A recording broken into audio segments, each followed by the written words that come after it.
चाहिए कि अपने बच्चों के लिए रोजगार चाहिए।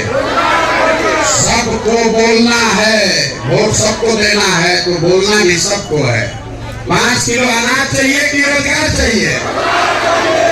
अपनी जात का नेता चाहिए कि अपने बच्चों के लिए पढ़ाई चाहिए? पीछे का आदमी का कथा सुन रहे हैं, आप सबसे भी पूछ रहे हैं, पढ़ाई चाहिए कि जात का नेता चाहिए? लालू नीतीश मोदी का राज चाहिए कि जनता का राज चाहिए?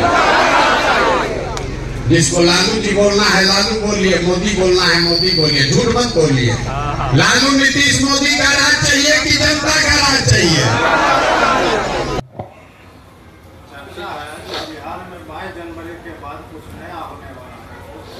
भैया, जब तक बिहार में नीतीश कुमार हैं तब तक चर्चा, अफवाह और कुछ नया होने की संभावना ये हमेशा चलती रहेगी, क्योंकि उस आदमी को खुद ही नहीं मालूम है कि उसको करना क्या है।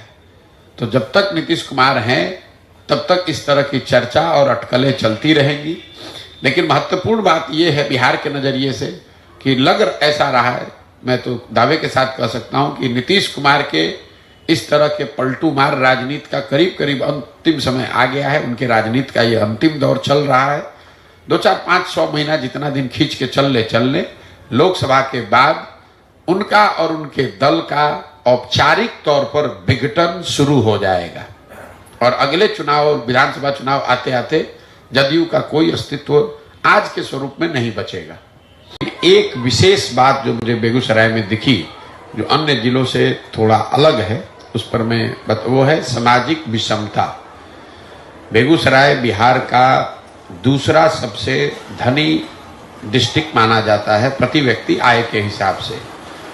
दूसरे जिलों में जो मैं पहले 12-13 जिलों से घूम के आ रहा हूँ, वहाँ गरीबी दिखती है हर जगह, लेकिन बेगूसराय में मुझे असमानता ज़्यादा दिखती है। जो पैसे वाला है वो बिहार के नज़रिए से ज़्यादा पैसे वाला है, लेकिन जो यहाँ गरीब है वो बहुत गरीब है।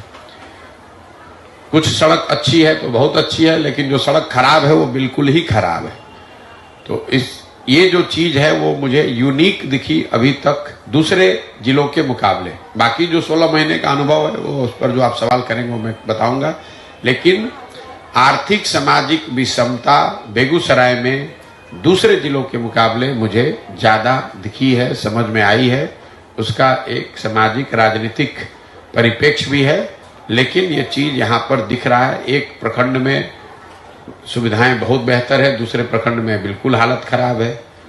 इस एक ही प्रखंड में एक जाति विशेष के लोग बहुत अच्छी जिंदगी बिता रहे हैं, दूसरे समाज के लोग जो हैं वो बिल्कुल ही पिछड़े रह गए हैं। तो आर्थिक सामाजिक विषमता मुझे लगता है कि बिहार में, अगर बेगूसराय के लिए मुझे एक चीज अगर निकालना हो तो मैं बताऊंगा कि यहाँ पर आर्थिक सामाजिक विषमता दूसरे जिलों के मुकाबले ज्यादा है।